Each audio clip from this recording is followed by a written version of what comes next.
பழத்தோட்ட ஊழியங்கள், கர்த்தர் அருளின ஊழியங்கள். திராட்சை பழத்தோட்ட ஊழியங்கள், கர்த்தர் அருளின ஊழியங்கள். அவரில் நிலைத்திருந்து கனி கொடுப்போம், கர்த்தர் வாய்க்க செய்வார். அவரில் நிலைத்திருந்து கனி கொடுப்போம், கர்த்தர் வாய்க்க செய்வார். துதி உமக்கே, துதி உமக்கே, துதி உமக்கே என்றுமே என்றும். துதி உமக்கே, துதி உமக்கே, துதி உமக்கே என்றுமே என்றும். துதி உமக்கே என்றுமே என்றும். துதி உமக்கே என்றுமே. சிறியவனை பொழுதிலிருந்தும் எளியவனை குப்பையிலிருந்தும் எடுத்து உயர்த்தி ராஜாக்களோடும் பிரபுக்களோடும் வந்திருக்க செய்கிற அருமை ஆண்டவர் இயேசு கிறிஸ்துவின் இனிதான நாமத்தினாலே இந்த சத்தத்தை கேட்கின்ற அனைத்து தேவனுடைய பிள்ளைகளுக்கும் என்னுடைய அன்பான வாழ்த்துக்கள். நீங்கள் கோடா கோடியை பெருகுவீர்களாக, உங்களுடைய பிள்ளைகள் கோடா கோடியை பெருகுவார்களாக என்று வாழ்த்துக்கின்றேன், ஆசீர்வதிக்கின்றேன். பிரியத்துக்குரியவர்களே, தேவன் நம்மை ஆசீர்வதிக்க வேண்டும் என்று விரும்புகிறார். நீங்கள் எந்த ஊரை சார்ந்தவர்களாக இருந்தாலும் சரி, எந்த பின்னணியத்திலிருந்து வந்து ஆண்டவரை நீங்கள் சொந்த இரட்சகராக ஏற்றுக்கொண்டிருந்தாலும் சரி, அதெல்லாம் ஒரு விஷயமே இல்லை. எந்த குடும்பம், எந்த ஊர், என்ன லாங்குவேஜ் நீங்கள் பேசுகிறீங்க, அதெல்லாம் ஏசப்பா பார்க்குறதில்ல. அவர் உங்களை ஆசீர்வதிக்க வேண்டும் என்று விரும்புகிறார். இதுதான் இந்த நாளிலே நாம் கற்றுக்கொள்ள வேண்டிய முதலாவது காரியம். இயேசு நம்மை ஆசீர்வதிக்கவே விரும்புகிறார். எப்படி ஒரு தகப்பன் தாய் தன்னுடைய பிள்ளைகளுக்கு நலமானவைகளே கொடுக்க வேண்டும் என்று சொல்லி ஆசைப்படுகிறார்களோ, பெஸ்ட்டை தான் கொடுக்கணும் என் பிள்ளைக்கு. அதை விட 100 மடங்கு நம்முடைய பரம தகப்பனாகி நம்முடைய ஆண்டவர் இயேசு கிறிஸ்து நமக்கும் மிக சிறப்பானவைகளை கொடுக்க வேண்டும் என்று சொல்லி ஆசைப்படுகிறார். யோசேப்புக்கு மாத்திரம் பலவர்ண அங்கேயே தகப்பன் கொடுத்தாராம். 11-12 பிள்ளைகள். ஆனால் யோசேப்பு எனக்கு பிரியமானவன், இந்த பிள்ளை தான் எனக்கு பிரியமானவன் பாருங்கள் என்று சொல்லி அடையாளப்படுத்துவதற்காக, வேறுபடுத்தி காண்பிப்பதற்காக அந்த தகப்பன் பலவர்ண அங்கியை கொடுத்தாராம். ஒருவேளை பரம தகப்பனும் கூட நமக்கு பல தாளந்துகளை, பல வர்ணங்களை, பல திறமைகளை, பல ஆசீர்வாதங்களை நமக்கு கொடுத்து எல்லாருக்கும் நம்மை அடையாளப்படுத்தி இதனுடைய மகன், என்னுடைய மகள் என்று அவர் காண்பிக்கின்றார். நீங்கள் ஒன்று புரிஞ்சுக்கிங்க, தேவன் உங்களை ஆசீர்வதிக்காதபடி, உங்களை உயர்த்தாதபடி, உங்களை பயன்படுத்தாதபடி நீங்கள் அவராலே ஆசீர்வதிக்கப்பட்டவர்கள் என்று யாருமே புரிந்து கொள்ள மாட்டார்கள், ஏற்றுக்கொள்ள மாட்டார்கள். எப்பொழுது ஆண்டவர் உங்களை ஆசீர்வதிக்கின்றாரோ, உயர்த்துகிறாரோ, அப்போ தான் பார்ப்பாங்க. அப்போ தான் ஆண்டவர் இவன் கூட இருக்கிறாருன்னு சொல்லுவாங்க, ஆண்டவர் உயர்த்திருக்கிறாருன்னு சொல்லுவாங்க. அதனால் ஆண்டவர் உங்களை ஆசீர்வதிக்க விரும்புகிறார். சரி, ஆசீர்வதிக்க விரும்புகிறாருன்னா ரொம்ப சந்தோஷம், அவர் ஆசீர்வதிச்சுட்டு போட்டுமே அப்படின்னு நீங்கள் சொல்லக்கூடாது. எப்பொழுதுமே இயேசு கிறிஸ்து கண்டிஷனல் பிளெஸிங்ஸை தான் தரார். அவர் நிபந்தனையோடு கூட தான் நமக்கு ஆசீர்வாதங்களை தருகிறார். சாலமோன் ராஜாவுக்கு அந்த நிபந்தனையோடு தான் ராஜ்யபாரம் கொடுக்கப்பட்டது. நீ கர்த்தரை தேடினால் அவர் உனக்கு தட்டுப்படுவார், நீ அவரை விட்டுவிட்டால் அவர் உன்னை என்றென்றைக்கு கைவிடுவார். இயேசு கிறிஸ்து உங்களை ஆசீர்வதிக்க வேண்டும் என்று விரும்புகிறார். அதுக்கு முன்பதாக சின்ன சின்ன காரியங்களை செய்யும்படியாக அவர் சொல்லுகிறார். சில நேரங்களில் சின்ன சின்ன காரியங்களை செய்யாதே என்று ஆண்டவர் உங்களுக்கு சொல்லுகிறார். அவருடைய நுகத்தடி மிகவும் எளிதானதாக, லேசானதாக இருக்கிறது. நுகத்தடி தான் என்ன? ஆண்டவர் நமக்கு கொடுக்குற கட்டளை. அவருடைய கட்டளைகளை நம்ம சுமக்கணும், செய்யணும். அது சில நேரங்களில் கஷ்டமாக இருக்கலாம், ஆனால் அதெல்லாம் ரொம்பவும் எளிதானவைகளாக, லேசானவைகளாக, சுமப்பதற்கு எளிதானவைகளாகவே இருக்கும். இதை நீ செய்யாதப்பா, நம்ம செய்யாமல் இருந்துக்கணும். ஆதாமிய வாழ்க்கை இந்த பழத்தை சாப்பிடாதப்பா, ஒரு சாதாரணமான கட்டளை, மிகவும் ஒரு எளிதான கட்டளை. இதுதான் அவங்களுக்கு கொடுக்கப்பட்ட கட்டளை. ஆனால் அதை கூட அவங்க தவறி போயிட்டாங்கிறது பின்னால் சரித்திரம் சொல்லுகிறது. இயேசுண்டை வருகிற பொழுது நான் உன்னை ஆசீர்வதிக்க விரும்புகிறேன்ப்பா, அதுக்காக நான் சில சின்ன சின்ன கட்டளைகளை உனக்கு தாரேன், சின்ன சின்ன கற்பனைகளை உனக்கு தாரேன், நீ அதை ஃபாலோ பண்ணு, நீ இதெல்லாம் செய், இதெல்லாம் செய்யாத என்று சின்ன சின்ன காரியங்களை நாம் ஆண்டவரிடத்திலிருந்து பெற்றுக்கொள்கிறோம். நீங்கள் கர்த்தருடைய பிள்ளை என்றால் அதுதான் அடையாளம். எல்லாரையும் மாதிரி வாழ முடியாது, எல்லாரையும் மாதிரி கெட்ட வார்த்தைகளை பேச முடியாது, பதிலுக்கு பேச முடியாது. ஏசப்பாவுடைய பிள்ளைகள் என்றால் தெருவில் சண்டை போட முடியாது, நிறைய காரியங்கள் இருக்கிறது. அந்த மாதிரி நம்ம ஒரு மாறுதலான ஒரு வாழ்க்கையை வாழணும். தலைகீழ் மாற்றம் நம்முடைய வாழ்க்கையில் வரணும். இயேசுவை ஏற்றுக்கொண்ட பிறகு தலைகீழ் மாற்றம் நம்முடைய வாழ்க்கையில் வரணும். வந்தால் தான் நாம் இயேசுடைய பிள்ளையாக இருக்கிறோம், அப்பாவுடைய பிள்ளையாக இருக்கிறோம் என்பதற்கான சரியான அடையாளமாக இருக்கிறது. இல்லை என்றால் நாமே சொல்லிக்க வேண்டியதான், நான் ஏசப்பாவுடைய பிள்ளைன்னு நம்ம சொல்லிக்க வேண்டியதான ஒரு பிரயோஜனமும் ஏற்படாது. இங்கே பாருங்கள், சின்ன சின்ன காரியங்களே அவர் சொல்லும்போது நாம் என்னது செய்யக்கூடாது. நாகமான்ட்ட அந்த குஷ்டரோகம் நீங்கணும்னா அவர் சொன்னார், எலிசா நீ போய் யோர்தானில் 7 தரம் முங்கு. அப்போ நாகமானுக்கு கோவம் வருது, எங்கள் ஊரில் அந்த நதி இருக்குது, இந்த நதி இருக்குது, இது என்ன, நான் யார் தெரியுமான்னு கோவப்பட்டு போகிறார். அப்போது அவருடைய வேலைக்காரர்கள் சொல்கிறாங்க, தகப்பனே அவர் பெரிய காரியத்தை செய்ய சொல்லியிருந்தாருன்னா நம்ம செஞ்சுருப்போம் இல்லையா. அந்த யோர்தானில் 7 தரம் முங்குங்கிறது எவ்வளோ சாதாரணமான காரியம், அதையே நம்ம செய்யக்கூடாது. நாகமானதற்கு செவி கொடுத்தார், முங்கினார், 7 தரம் எழுந்தார், சுகம் பெற்றார். அவ்வளவு கொடிதான அந்த குஷ்டரோகம் நீங்குவதற்கு மிக எளிதான கட்டளை அவர் கொடுக்கப்பட்டது, 7 தரம் முங்கி போ, அவ்வளோதான். நம்முடைய வாழ்வில் இயேசு சின்ன சின்ன கட்டளைகள் கொடுத்து இது செய்ப்பா, நான் உன்னை ஆசீர்வதிப்பேன். இன்றைக்கும் கூட ஆண்டவர் சில காரியங்கள் நம்மிடத்தில் பேசியிருக்கிறார். அதை கருத்தாய் கவனியுங்கள். அதை உங்களுடைய வாழ்வில் நீங்கள் ப்ராக்டிஸ் பண்ணுங்கள், அபியாசப்படுத்துங்கள். இந்த சின்ன சின்ன காரியங்களை செஞ்சு பாருங்கள், அப்போ கர்த்தர் பெரிய காரியங்களை செய்வார். நான் பல முறை சொல்லியிருக்கிறேன், இப்பவும் சொல்கிறேன், நம்ம சின்னதாக நினைக்கிறத ஆண்டவர் பெருசாக நினைப்பார். நம்ம பெருசாக நினைக்கிறத ஆண்டவர் சின்னதாக நினைப்பார். அவருடைய யாட்ஸ்டிக், அவருடைய அளவுகோள்கள் வித்தியாசமானவைகள், அதை நம்மளால் புரிந்து கொள்ள முடியாது. இப்போ நம்ம அன்றைக்கி அதை பற்றிலாம் பேச வரல. அதுக்கு முன்னாடி சில அறிவிப்புகள் கொடுத்துடலான்னு நினைக்கிறேன். இந்த வாரம் சனிக்கிழமை, அதாவது நாளை தினத்தில் சென்னை மக்களை உங்களை தேடி நான் 600 கிலோமீட்டர் பிரயாணப்பட்டு வரேன். நான் சென்னையில் தான் ஆண்டவரை சொந்த இரட்சகராக ஏற்றுக்கொண்டேன். நான் ரட்சிக்கப்பட்டது சென்னையில். நான் கல்லூரியில் போஸ்ட் கிராஜுவேஷன் முதுகலை படிப்பு படிக்கிற பொழுது தான். அதனால் இந்த தொப்புள்குடி உறவு இன்னும் இருக்குது. அங்கே காலையில் 10 மணிக்கு பல்லாவரம் அந்த ரயில்வே ஸ்டேஷனில் இறங்கி ஷேர் ஆட்டோவில் வந்தீங்கன்னா முத்தமிழகர் பஸ் ஸ்டாப்பு, CO காம்ப்ளெக்ஸ் மாடி, 4வது மாடி, அங்கே நான் காத்திருப்பேன். உங்களுக்காக கர்த்தருடைய வார்த்தையை கொண்டு வருவேன். இறுதியில் உங்களுக்காக ஜெபிப்பேன்.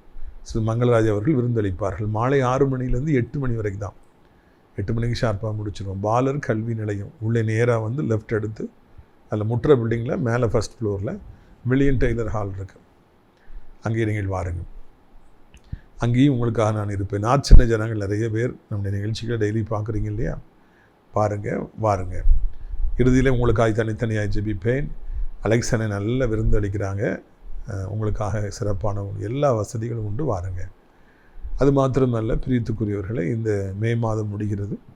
உங்கள் வீடுகளுக்கு வந்து நான் ஜெபிக்க வேண்டும் என்று விரும்பினால் நீங்கள் தெரியப்படுத்துங்கள். முக்கியமாக நாமக்கல்லில் ஒரு கூட்டத்தை நடத்தலாமான்னு யோசிக்கிறோம். நாமக்கல் பாஸ்டர்ஸ் யாராவது என்னை வைத்து நீங்கள் கூட்டத்தை நடத்த வேண்டும் என்று விரும்பினால் நீங்கள் என்னை தொடர்பு கொள்ள வேண்டும் என்று உங்களை அன்போடு அழைக்கின்றேன்.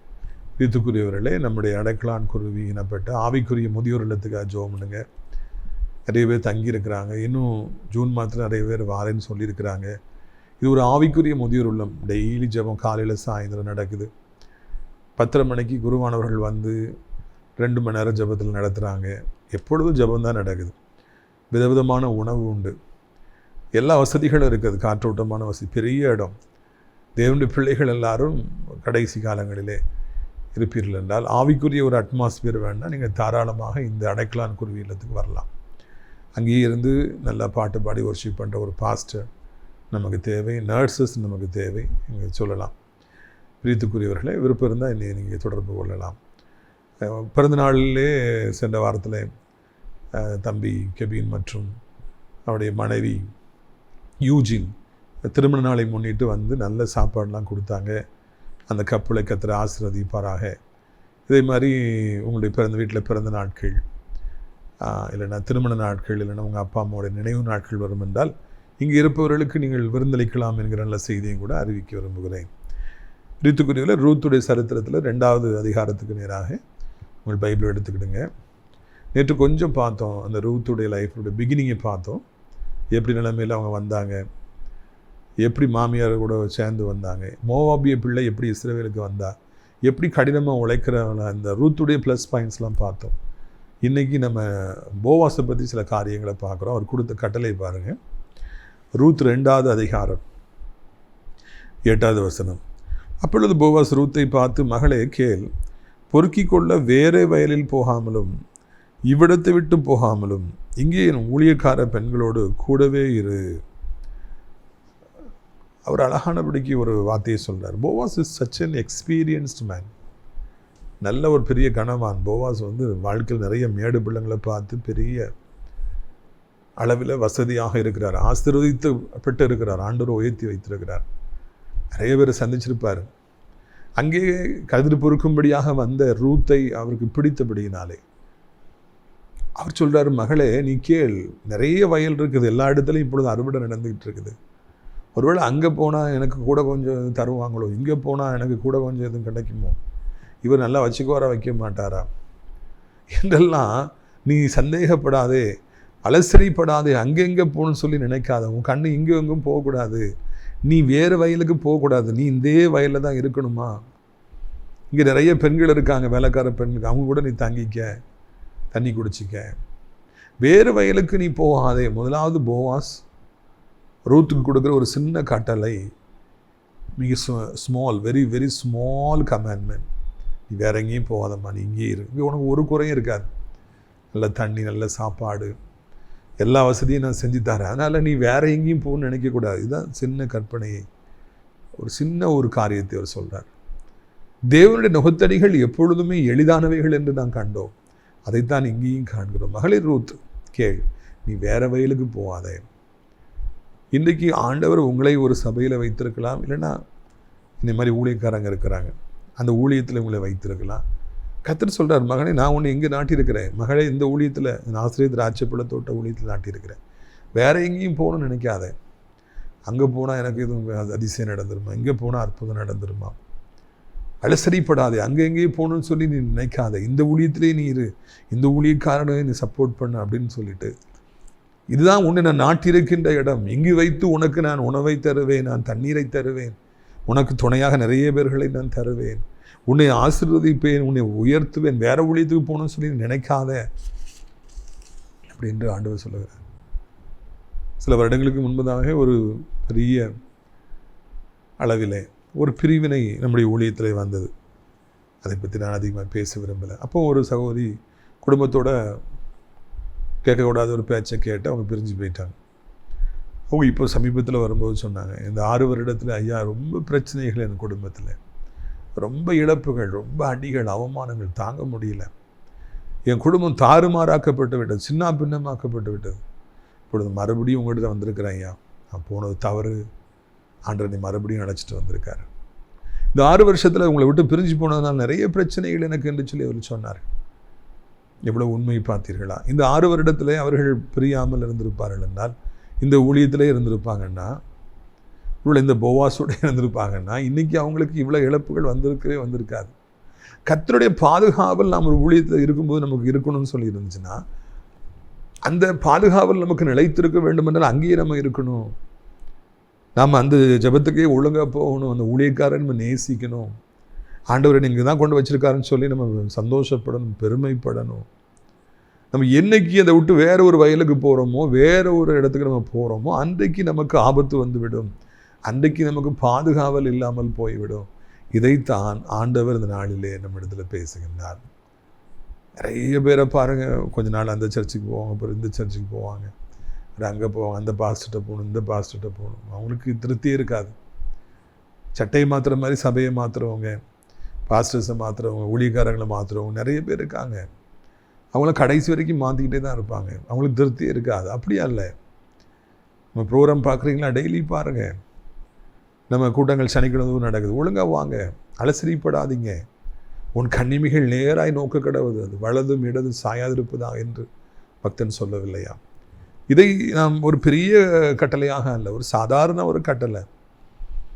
ஆண்டவர் ஒரு சின்ன ஒரு காரியத்தை சொல்கிறார், இதை நீங்கள் உண்மையாக இருந்து பாருங்கள், நேராக இருந்து பாருங்கள், அப்பொழுது கர்த்தர் உங்களுக்கு பெரிய காரியங்களை அவர் செய்வார் என்பதில் எந்த விதமான சந்தேகமும் இல்லை. பிரியத்துக்குரியவர்களே கவனியுங்கள், அடுத்த வசனத்தில் அங்கே என்ன நடக்கிறது பாருங்கள். அதில் பாருங்கள் 12ஆம் வசனம் 11ஆம் வசனம் ரூத் 2:11. அதற்கு போவாஸ் பிரதியுத்தரமாக, உன் புருஷன் மரணமடைந்த பின்பு நீ உன் மாமியாருக்காக செய்ததும், நீ உன் தகப்பனையும் உன் தாயையும் உன் ஜன்ம தேசத்தையும் விட்டு முன்னே நீ அறியாத ஜனங்களிடத்தில் வந்ததும் எல்லாம் எனக்கு விவரமாய் தெரிவிக்கப்பட்டது. உன் செய்கைக்கு தக்க பலனை கர்த்தர் உனக்கு கட்டளையிடுவாராக. இஸ்ரவேலின் தேவனாகிய கர்த்தருடைய சட்டைகளின் கீழ் அடைக்கலமாய் வந்த உனக்கு அவராலே நிறைவான பலன் கிடைப்பதாக என்றார். முதலாக ரூத்துக்கு எனப்பட்ட ஒரு மோவாபிய பெண் இருக்கு. போவாஸ் எனப்பட்ட அந்த தனவான், அந்த ஆசீர்வதிக்கப்பட்ட தேவனுடைய ஒரு ஆசீர்வாதத்தை கூட சொல்கிறார். இஸ்ரவேலின் சேனைகளின் தேவனாகிய கர்த்தருடைய சட்டைகளின் கீழாக அடைக்கலம் புகுந்த உனக்கு நிறைவான பலன் கிடைப்பதாக. கோழி குஞ்சுகள் அம்மாவுடைய சட்டைகளுக்குள்ளே இருந்துவிடும். ஆபத்து வந்த உடனே தாய் கோழி குக்குன்னு சத்தம் போடும். உடனே அந்த வேகமாக ஓடி அம்மாவுடைய சட்டைகளுக்குள்ளே கோழி குஞ்சுகள்லாம் போய் ஒளிஞ்சிக்கும். ஒன்று அம்மா மூடிக்குவாங்க. அதுக்கு பிறகு அவங்களை யாரும் ஒன்றும் செய்ய முடியாது. இதை போலவே நீ இஸ்ரவேலின் சேனைகளின் தேவனாகிய கர்த்தருடைய சட்டைகளுக்குள்ளே வந்துட்டப்பா. இந்த வயலிலே வருவது, இங்கே நீ கதிர் பொறுக்குவது, இங்கே தங்கியிருப்பது ஆண்டோடைய சட்டைகளுக்குள்ளே, இஸ்ரவேலின் சேனைகளின் தேவனாய சட்டைகளுக்குள்ளே நீ இருப்பது சவால். உனக்கு நிறைவான பலன் கிடைக்கும். நீ எல்லாற்றையும் விட்டுவிட்டு, உன் ஜென்ம தேசத்தை விட்டுட்டு, எல்லாரையும் விட்டுட்டு உன் மாமிக்காக நீ வந்திருக்காங்கிறது எனக்கு சொல்லப்பட்டது. அங்கே போவாஸ். அதனால் உனக்கு அடைக்கல, உனக்கு நிறைவான பலன் கிடைக்குமா? ஏசப்பாவுக்காக நாமும் எல்லாத்தையும் விட்டுட்டு வந்திருக்கிறோம். இஸ்ரவேல் ஜனங்கள் எகிப்தை விட்டுட்டு தான் அவங்க மோசே பின்னால் ஆரோன் பின்னால் இன்ப கானான் போகணும்னு சொல்லி வந்தாங்க. எகிப்தை நான் விட மாட்டேன், இங்கே தான் இருப்பேன்னா ஒன்றுமே கிடையாது, ஒரு ஆசீர்வாதமும் கிடையாது. லோத்துடைய மனைவியை வலுக்கட்டாயமாக ஆண்டவருடைய தூதர்கள் காப்பாற்றுறதுக்காக ஆபிரகாமுடைய ஜெபத்தை கேட்டு கையை பிடிச்சி வெளியே கொண்டு விடுறாங்க. ஆனாலும் லோத்துடைய மனைவிக்கு பின்னால் போகணும், பார்க்கணும். அந்த மாதிரி வெளியே வர்றதுக்கு விருப்பம் இல்லை. திரும்பி பார்த்ததுனால அவங்க உப்பு தூணாக மாறிட்டாங்க. நீ உன் ஜென்ம தேசத்தை விட்டு வந்தாய் மகளே ரூத். நீ உன் ஜனங்கள்லாம் விட்டுட்டு வந்துட்ட, உன் மாமி பின்னால் வந்துட்ட. நீ இஸ்ரவேலின் சேனைகளின் தேவனாய் கத்துட்ட வந்திருக்கம்மா. உனக்கு நிறைவான பலன் கிடைக்கும்.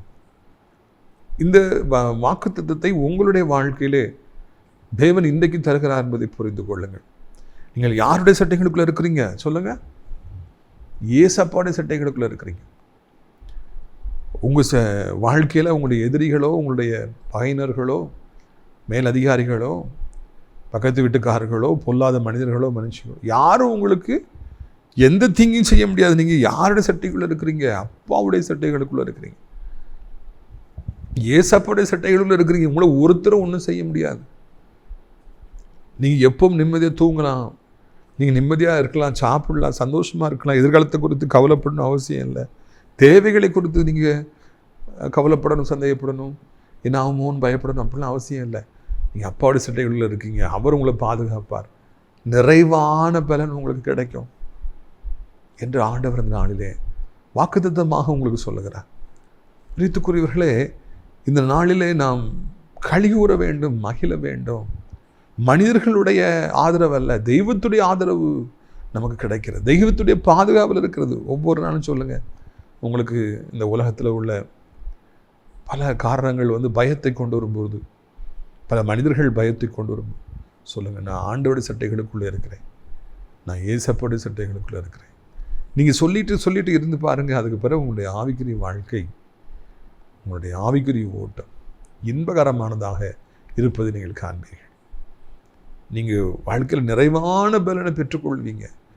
வேறு வயலுக்கு போகாமல் இருந்தீங்கன்னா, நீ அங்கங்கே அலசரிப்படாமல் இருந்தீங்கன்னா, அந்த ஊழியத்தில் தொடர்ந்து இருப்பீங்கன்னா உங்களுக்கு நிறைவான பலன் கிடைக்கும் என்று ஆண்டவர் சொல்லுகிறார். இதை நீங்கள் மனதில் வைத்துக்கொள்ள வேண்டும் என்று உங்களை அன்போடு கூட அழைக்கிறேன். இறுதியாக ஒரே ஒரு வசனத்தை வாசித்து நான் நிறைவு செய்யலாம். பாருங்கள், ரூத் 2ஆம் அதிகாரம் 15ஆம் வசனம்.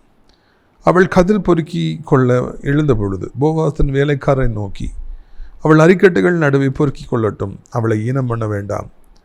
அவள் பொறுக்கி கொள்ளும்படிக்கு அவளுக்காக அரிகளிலே சிலதை சிந்த விடுங்கள், அவளை அதர்த்தாதிருங்கள் என்று கட்டளையிட்டான். வழக்கம் போல் இந்த அம்மா ஊத்தம்மா போய் கதிரை பெருக்க போகிறாங்க. அப்போ ஒரு போவா சொல்கிறார், வேலைக்காரங்க யாரும் அவளை டச் பண்ணக்கூடாது, யாரோட ஈனம் பண்ணிடாதீங்க, எதுவுமே சொல்லிடாதீங்க, அதட்டிடாதீங்க. பொதுவாக இது மாதிரி யாரும் பொறுக்க வந்தானே அதட்டுவாங்க, நீ யாருங்க வந்திருக்க ஓடு அப்படின்னு சொல்லுவாங்க. அப்படிலாம் அவளை சொல்லக்கூடாது. எல்லாத்துக்கும் மேலே அவள் பொறுக்க வரும்பொழுது கொஞ்சம் எக்ஸ்ட்ராவாக அவளுக்கு சிந்த விடுங்க. வேணுக்குனே சிந்தி போட்டு போயிட்டே இருங்க, அவள் பொறுக்கி கொள்ளட்டும். இதுதான் போவாஸ் ரூத்துக்காக கொடுத்த ஆசீர்வாதம். ரூத்துக்கு தெரியாது, அவங்க பொறுக்கி உள்ள பிஸியாக இருக்கிறாங்க. வேலைக்காரங்களை கூப்பிட்டு ஃபஸ்ட்டே சொல்கிறார், எக்ஸ்ட்ரா கொஞ்சம் சிந்திட்டே போங்க, அவள் எடுத்துக்கொள்ளட்டும், தேவையானதை எடுத்துக்கொள்ள தாராளமாக சிந்த விடுங்க. பரலோகத்தில் இருக்கிற தேவனும் கூட நிறைய காரியங்களை சிந்தி போடுகிறார். சொல்கிறார், என் மகன் வருவான், என் மகன் வருவான், சிந்தி போடும், அவன் எடுத்துக்கொள்ளட்டும், அவளை எடுத்துக்கொள்ளட்டும், அவளுக்கு தேவை இருக்கிறது. என் மகனுக்கு தேவை இருக்குது, அவளோட கட்டடங்களை அவன் கட்ட வேண்டி இருக்குது, இத்தனை பேரை போஷிக்க வேண்டி இருக்குதுல்ல, அவனுக்கு கொஞ்சம் சிந்தி விடு. நிறைய பேருடைய உள்ளத்தில் ஆண்டவர் பேசுகிறார், சிந்தி போடு, அவன் எடுத்துக்கொள்ளட்டும், எவ்வளவோ உனக்கு தந்திருக்கிறேன், அதில் கொஞ்சம் நீ சிந்தி போடு, எடுத்துக்கொள்ளட்டும்.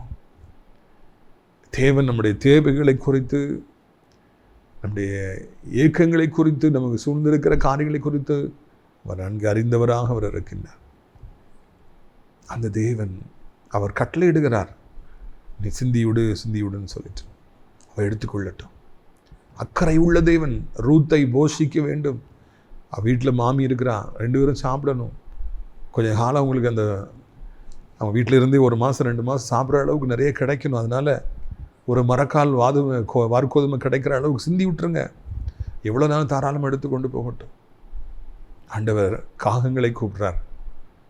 எப்படி நம்ம மனுஷங்களை இல்லைன்னா நூற்றுக்கதிபதி சொன்ன மாதிரி நம்ம வேலைக்காரங்களை பார்த்து அங்கே போ இங்கே போ நம்ம சொல்கிற மாதிரி, ஒரு ஆசிரியர் தன்னுடைய மாணவர்களை பார்த்து நீ அதை செய் இதை செய்ன்னு சொல்கிற மாதிரி, போலீஸ்காரங்க மக்களை பார்த்து அங்கே போ இங்கே போன்னு சொல்கிற மாதிரி, ஆண்டவர் காக்காக்களை பார்த்து சொல்கிறார், காகங்களை பார்த்து சொல்கிறார், போங்க அங்கே இடத்துல நிறைய அப்பங்கள் இருக்குது, இறைச்சி இருக்குது. என் மகன் எலியா அந்த கேருத்து நீரூற்றண்டையில் இருக்கிறான், அவனுக்கு சாப்பாடு இல்லை. காலையில் சாயந்தரம் போய் நீங்கள் அந்த இறைச்சி அந்த அப்பத்தையும் அவனுக்கு கொடுங்க. பஞ்சகாலமாக இருக்கணும், சாப்பாடில் போய் கொடுங்க. காக்காக்கள்கிட்ட பேசுகிறாரு. அந்த காக்காக்களும் தவறாமல் போய் அந்த அப்பத்தை எடுத்து அந்த இறைச்சி எடுத்து ஏசப்பா சொல்லியிருக்காங்க, ஆண்டவர் சொல்லியிருக்கிறாங்க. ஊழியக்காரர் ஒருத்தருக்காரன், வாங்க போவோம், மொத்தமாக போவோம். போய் எல்லாரும் போய் அப்பத்தையும் இறைச்சியும் போட்டு வந்தாங்களாம். எலியாவுக்காக ஆண்டவர் அந்த காகங்கள்கிட்ட பேசினார், போடுங்க இறைச்சியை போடுங்க, அப்பங்களை போடுங்க, என் மகன் சாப்பிடணும். அதுக்கப்புறம் அவர் சொல்கிறார், நான் உனக்காக அங்கே ஒரு விதவை இடத்துல நான் கட்டளையிட்டிருக்கிறேன், உனக்கு அப்பத்தை போடும்படியா, இந்த பஞ்ச காலத்திலே உன்னை போஷிக்கும்படியா. உங்கள் தேவைகளை ஆண்டவர் அறிவாருங்க. ஏன் பயப்படுறீங்க? இவ்வளோ 1000 தேவைப்படுது, இத்தனை லட்சம் தேவைப்படுது, இத்தனை கோடி தேவைப்படுது, என் பிள்ளை படிக்க வைக்கணுமே, ஐயோ 12th முடிச்சிருக்காளே, டாக்டர் சீட்டு வேணுமே, இன்ஜினியர் காலேஜுக்கு இவ்வளோ கேட்குறாங்களே, அவ்வளோ கேட்குறாங்களே, என்ன பண்ணுவேன்? திருமணம் செய்து வைக்கணுமே, நான் என்ன பண்ணுவேன்? வீடு கட்டணுமே, எனக்கு இவ்வளோ பணம் தேவைப்படுது, ஐயோ நான் என்ன பண்ணுவேன்? அநேக நேரங்களிலே எதிர்காலத்தை குறித்து கவலைகள், பயங்கள், சொந்தமாக வீடிலேயே இத்தனை வயதாகி விட்டது என்றெல்லாம் நான் கலங்கி நிற்கின்றோம் பிரியத்துக்குரியவர்களே. அப்போ தான் ஆண்டவர் சொல்கிறார், கட்டளையிடுறார், நீ போய் கொடு, என் மகன் தேவையில் நிற்கிறான், என் மகா தேவையில் நிற்கிறான், போய் கொடு, சிந்தி விடு, கொஞ்சம் சிந்தி, அவன் எடுத்துக்கொள்ளட்டும், அவனுக்கு தேவை இருக்குல்ல, நீ சிந்தி விடு. நம்மகிட்ட எக்கச்சக்கமாக இருக்கு, கொஞ்சம் கொடுத்து கொடு. பிரியத்துக்குரியவர்களை, இதை ஆண்டவர் செய்வார். உங்கள் தகப்பன் தாய் கூட இன்றைக்கு உங்களுக்கு உதவி செய்ய முடியாத ஒரு நிலைமையில் இருக்கலாம். யாரை நம்பினீர்களோ அந்த உற்ற தோழர்கள் கூட உங்களுக்கு உதவி செய்யாமல் இருக்கலாம். எந்த கம்பெனியில் நீங்கள் எத்தனை வருடமாய் வாழ்ந்தீர்களோ, உழைத்தீர்களோ, அவர்கள் கூட உங்களுக்கு உதவி செய்யாமல் போயிருக்கலாம். நீங்கள் வியாதிப்பட்டதுனால முடியாமல் போனால தூக்கி வீசி இருக்கலாம். அதனால் இயேசு உங்களுக்கு உதவி செய்வார். அவர் கட்டளையிடுவார். யார்கிட்ட கட்டளையிடணும் அவருக்கு தெரியும். காகங்கள்கிட்ட கட்டளையிடணுமா, சுனைமியால்கிட்ட கட்டளையிடணுமா, இல்லைன்னா சாரிபாத் விதவிட்ட கட்டளையிடணுமா, இல்லைன்னா லீதி ஆள்கிட்ட கட்டளையிடணுமா, அவருக்கு தெரியும். அவர் நிச்சயமாக அவருடைய உள்ளத்தை திறப்பார். சத்தத்தை கேட்டுக்கொண்டிருக்கிற பொழுதே யாரோ அவருடைய உள்ளத்தை திறப்பார். அவர்கள் வந்து சிந்துவார்கள். எடுத்துக்கிடுங்க, எவ்வளோ நாள் எடுத்துக்கிடுங்க. மடியிலே அமுக்கி குலுக்கி சரிந்து விடத்தக்க அளவிற்கு ஆண்டவர் உங்களுக்கு செய்வார். நிச்சயமாக மாற்றங்களை கொண்டு வருவார். ஆனால் வேறு வயலுக்கு போக வேண்டாம், மறந்துடாதீங்க. ஆண்டவருடைய கட்டளையில் மறந்துடாதீங்க. சின்ன சின்ன கட்டளைகள் தான் ஆண்டவர் நீங்கள் கொடுத்துருக்கிறார். அதற்கு நீங்கள் செவி கொடுப்பீங்க, நான் பெரிய ஆசீர்வாதங்களை காண்பீங்க. உங்களுடைய ஆசீர்வாதத்துக்காக நான் ஜெபிக்கும்படியாக விரும்புகிறேன். கண்களை மூடுவீர்களா? அப்போ பிதாவே, இந்த நாளுக்காக நன்றி செலுத்துகிறோம், ஸ்தோத்திரம் செலுத்துகிறோம். ஆண்டவரே, இந்த நாளிலும் கூட எங்களுக்கு நீர் கொடுத்துருக்கிற நல்ல வார்த்தைகளுக்காக நன்றி செலுத்துகிறோம், ஸ்தோத்திரம் செலுத்துகிறோம். அப்பா, சின்ன சின்ன கற்பனைகள், கட்டளைகள், நீங்கள் எங்கள்கிட்ட சின்ன சின்ன காரியங்களை எதிர்பார்க்குறீங்க. அதை கூட அநேக நேரங்களில் நாங்கள் செய்யாமல் போகிறோங்களே, மன்னிங்கப்பா. நீங்கள் எங்களுக்காக மிகப்பெரிய ஆசீர்வாதங்களை வைத்திருப்பதாக கேள்விப்பட்டோமே, அதற்காக துதிக்கின்றோம், சோத்தரிக்கிறோம். நீங்கள் எங்களுக்காக இவ்வளோ பெரிய ஆசீர்வாதங்களை வைத்திருக்கும்போது இந்த சின்ன சின்ன காரியங்களை நாங்கள் உமக்காக விட்டு கொடுக்க மாட்டோமா? உண்மை நாங்கள் பின்பற்ற மாட்டோமா? பின்பற்றுவோம் என்று உறுதி சொல்லுகிறோம். தேவரே, அந்த பலனை எங்களுக்கு தந்து உண்மை நேசிக்க, உண்மை பின் செல்ல எங்களுக்கு உதவி செய்யுங்க. ஆண்டவரே, தகப்பனே, அங்கேயும் மக்கள் அலசடிப்படுறாங்க, ஒரு இடத்துல நிலையாக இருப்பதில்லை. தகப்பனே, நிலையான ஒரு உள்ளத்தை தார், நிலைவரமான ஆவியவர்களுக்கு தார். ஏசப்பா, குடும்பம்னு 1000 பிரச்சனை இருக்கும் மாதிரி சபையில் 1000 பிரச்சனைகள் இருக்கும். அதையெல்லாம் தாண்டி செல்ல அங்கேயே நிலைத்திருக்க அவர்களுக்கு உதவி செய்யுங்க. இதனால் கூட வியாதிப்பட்டுக்கிற பிள்ளைகள் எந்த நிலைமையில் இருந்தாலும், என்ன வியாதி வந்திருந்தாலும் அந்த வியாதியிலிருந்து அவர்களுக்கு விடுதலை தார். நடக்க முடியாத பிள்ளைகள் நடக்கட்டும், சாப்பிட முடியாத பிள்ளைகள் சாப்பிடட்டும், தூங்க முடியாதவர்கள் நல்லா தூங்கட்டும். எஞ்சி உட்கார முடியல, நடக்க முடியல, படியில் ஏற முடியல, வேலை செய்ய முடியல, ஸ்கூல் காலேஜுக்கு போக முடியல, படிக்க போக முடியல, சம்பாதிக்க போக முடியல, ஆண்டவரே முடியல, என்னால் ஏலவில்லை என்று சொல்கிற ஒவ்வொருவருக்கும் நீங்கள் உதவி செய்யுங்க. ஆறாத புண்கள் ஆறட்ட தோடினாலே மூடுங்க. ஏசப்பா, மூடுங்க. இன்றைக்கும் இந்த புண்களை மறைய செஞ்சுருங்க, வீக்கியங்களை வற்றி போக செஞ்சுருங்க. என் தகப்பனை கட்டிகளை மறைந்து போக செய்யுங்க. காலை பார்த்தாலே அருவருப்பாக இருக்குது. ஐயோ, என் உடம்பா இது, நான் எவ்வளோ அழகாக இருந்தேன், இப்படி ஆயிட்டேனே, முடியெல்லாம் போச்சே, மெலிஞ்சு போயிட்டேனே, ஐயோ இவ்வளோ வெயிட்டு போட்டேன், நான் எவ்வளோ அலங்கோலமாக இருக்கிறேன், என் முடியெல்லாம் உதிர்ந்துட்டு போதே. ஆண்டவரே, அலறலின் சத்தம் கேட்கலையா, கூக்கூர்லின் சத்தம் கேட்கலையா? நம்முடைய பிள்ளைகள் என்ன சொல்லி ஜெபித்தாலும் நீர் செவி கொடுத்து அவர்களை காப்பாற்ற வேண்டும் என்று சொல்லி கெஞ்சுகிறோம். நீர் அவர்களை விடுவிக்க வேண்டும் என்று கெஞ்சுகிறோம். இந்த போதை பழக்கத்தை விட முடியவில்லையே, மதுபானத்தை விட முடியலையே, கெட்ட வார்த்தைகளை விட முடியலையே, கெட்ட நண்பர்களை விட முடியலையே. தவிக்கிற பிள்ளைகளுக்கு உதவி செய்யுங்க, கஞ்சாவிலேருந்து விடுதலை தாருங்க. என் மகன் போதைக்கு அடிமையாக இருக்கிறான், என் மகன் கஞ்சாவுக்கு அடிமையாக இருக்கிறான், அவனுக்காக ஜோமனுங்கன்னு சொல்கிற பெற்றோர்கள் எத்தனையோ பேர் உண்டு, விடுவீங்க. என் கணவன் குடிச்சு அடிச்சுக்கிட்டே இருக்கார் ஐயா, அவருக்கு கஞ்சாவுக்கு அடிமையாக இருக்கிறார், அவர் தவறான வழியில் போகிறார். அந்த மாதிரி பெண்களுடைய ஜபத்தை கேளுங்க. ஏசப்பா நாமத்தினாலே இந்த நாளில் ஒரு அற்புதத்தை செய்யுங்க, ஒரு அதிசயத்தை செய்யுங்க. இறைவா, உடைய பிள்ளைகளுடைய செவி, கூக்கூர்களுக்கு செவி கொடுங்கப்பா. ஆண்டவரை, என்ன நிலைமையில் இருந்தாலும் உதவி செய்யுங்க. பண தேவைகளை சந்திங்க.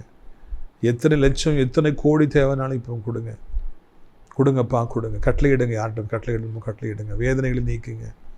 எல்லாருக்கும் ஒரு நிரந்தரமான வருமானம் வேண்டும். வருமானம் இல்லாமல் யாராலே வாழ முடியும் இந்த பூமியிலே? அப்பா, எல்லாருக்கும் பணம் தேவையே. கடன்களை நீக்குங்க, வட்டி கடன்கள் நீக்குங்க, இஎம்ஐலேருந்து விடுதலை தாருங்க. பெருமூச்சுகளோடு வாழ்கிறவர்களுக்கு ஆண்டவர் அற்புதத்தை செய்யுங்க. சொந்தமாக வீடு தாருங்க, கவர்மெண்ட் ஜாப் தாருங்க, டிரான்ஸ்ஃபர் தாருங்க, சம்பளத்தை தாருங்க, வீசாவை தாருங்க. கண்ணு நல்லா தெரியட்டு, காது நல்லா கேட்கட்டும். நெஞ்சில் இருக்கிற அடைப்புகள் எல்லாம் நீங்கட்டும், மூச்சுக்குள்ளாய் அடைப்புகள் நீங்கட்டும். புது கிட்னிகளை பொறுத்துங்க, புது லங்ஸை பொறுத்துங்க. இப்போ ஆசீர்வதிங்க. இப்பொழுது கூட ஆண்டவரின் சத்தத்தை கேட்குற பிள்ளைகள் ஒவ்வொருவருக்கும் உதவி செய்யுங்க. வயதானவருக்கு விழுந்து விடாதபடி 2 கைகளால் ஏந்தி கொள்ளுங்கப்பா. உலகம் இருக்கிற அத்தனை நாடுகளையும் நீங்கள் ஆசீர்வதிங்க. சமாதானத்தை, சந்தோஷத்தை தாருங்க. எங்கள் தாய் திருநாடாக இந்தியாவிற்காக, தமிழ்நாட்டுக்காக ஜெபிக்கிறோம். அனைத்து மதத்தவர்களையும், மொழி பேசுகின்றவர்களையும் ஆசீர்வதியும். ஆண்டவரை, அனைத்து தேவனுடைய பிள்ளைகள், ஆலயங்கள், திருச்சபைகள், ஊழியக்காரர்கள், பாஸ்டர்ஸ் எல்லாரையும் ஆசீர்வதிங்க. நான் ஸ்ரீ திராட்சைப்பழத்தோட்ட ஊழியங்களை நேசிக்கிறேன். நாள்தோறும் நம்முடைய நிகழ்ச்சிகளை தவறாமல் பார்க்கிறேன். அநேகருக்கு அறிமுகப்படுத்துகிற ஜெபத்தினாலே, காணிக்கையால் தாங்க நல்ல உள்ளங்கள் உண்டு. ஒவ்வொருவரையும் ஆசீர்வதிங்க. இப்பொழுதும் ஆண்டவரே, தரம தகப்பனே, அப்பா, அங்கே தங்க அநேக முதியோர்கள் அழைத்துட்டு வாருங்க. அங்கே ஆண்டவரை தோத்திரம் ஐயா, தங்கி பணிபுரிய நல்ல உள்ளம் படைத்தவரை அழைச்சிட்டு வாருங்க. காம்பவுண்டு வால் கட்டணும் தகப்பனே, விவர் பிளாக் ரோடு போடணும் கத்தாவே. அப்பா, மாளிகைக்கு தளம் அமைக்கணும். எல்லாத்துக்கும் கத்தர் உதவி செய்யுங்க, மகிமைப்படுங்க. இயேசுவின் மூலம் ஜெபிக்கிறோம் நல்ல பிதாவே, ஆமென். என் ஆத்மாவை கத்தரை சோத்திரி, என் முழு உள்ளமே அவருடைய பரிசுத்த நாமத்தை சோத்திரி. என் ஆத்மாவை கத்தரை சோத்திரி, அவர் செய்த சகல உபகாரங்களையும் ஒருபொழுதும் மறவாதே, ஆமென். நம்முடைய கர்த்தராகிய இயேசு கிறிஸ்துவின் கிருபையும், பிதாவாகிய தேவனுடைய அன்பும், பரிசுத்த ஆவியின் அந்யோன்ய ஐக்கியம், விலகாத பிரசன்னமும் உங்கள் அனைவரோட இன்றைக்கு காலங்களில் நிலைத்திருப்பதாக. அல்லேலூயா, அல்லேலூயா. God bless you. Amen.